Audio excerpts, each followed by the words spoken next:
welcome. What would you like to ask ADAL today? How do I ask people for money for my business? My name is Mario Hayek, and I'm the Dean of the College of Business at Texas A&M University Commerce. My background has mainly been in entrepreneurship. I have a BBA in marketing. I have an MBA in finance and in entrepreneurship. I played a broker on Wall Street for a couple years. And then I started a number of businesses. It was a hotel, several restaurants, bar, travel agency, and I own some commercial real estate in South America. And I've also done business here in the US. And all of that was prior to me having my PhD. Thank you so much for your help.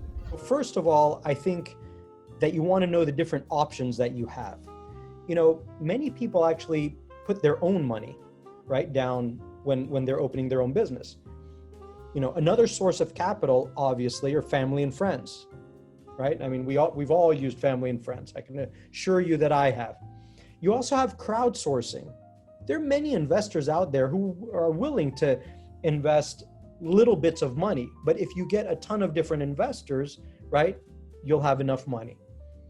You go directly to professional investors, that's a different way. And then you also have a bank loan, an SBA-backed loan, right?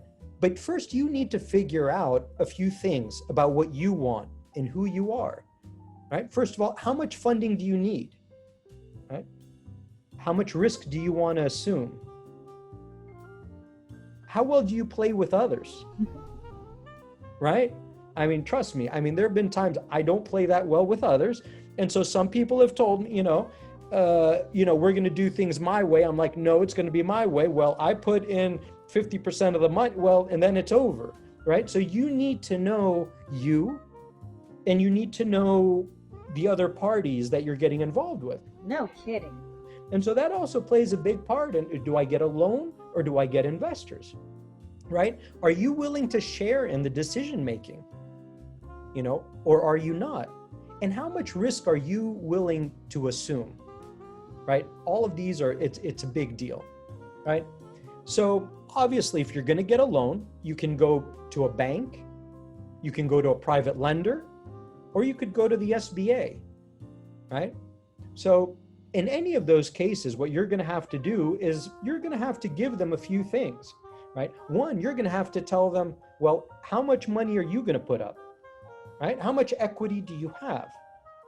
Second of all, how much expertise do you have, right? They're investing in you. So you need to, they need to know that you have what it takes also.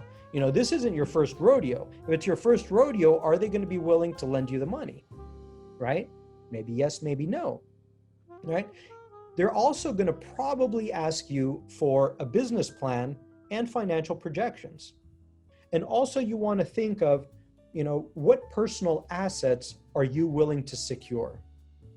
Because even in the case of an SBA loan, you're going to still have to secure some sort of asset, right? Even if you have an LLC and you say, well, I have a limited liability company, right? But often you're going to be asked not only to sign in the name of your company, but to sign as you personally, guaranteeing the loan to your company.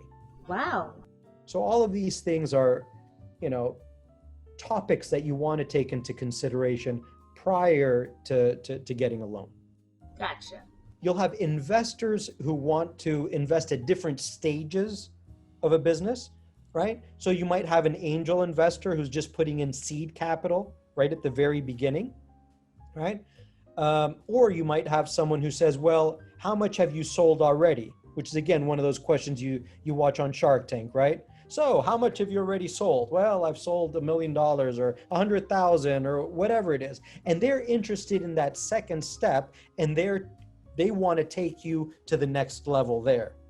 But in any of those cases, just keep in mind there is a relationship between risk and reward, right? The greater risk that these individuals are taking on you, the greater return they're also going to want.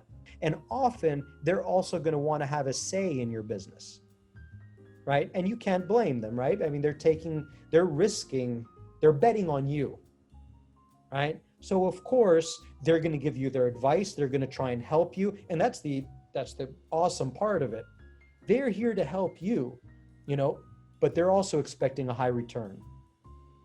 And that's something that you also need to factor in, whether you want debt or you want equity, right? You wouldn't have to risk that much if it's debt. And debt doesn't cost as much now, does it? That makes sense. But you won't have the benefits either. And that's where the trade-off is. Thanks for answering my question. Thanks again for asking ADAL. Good luck.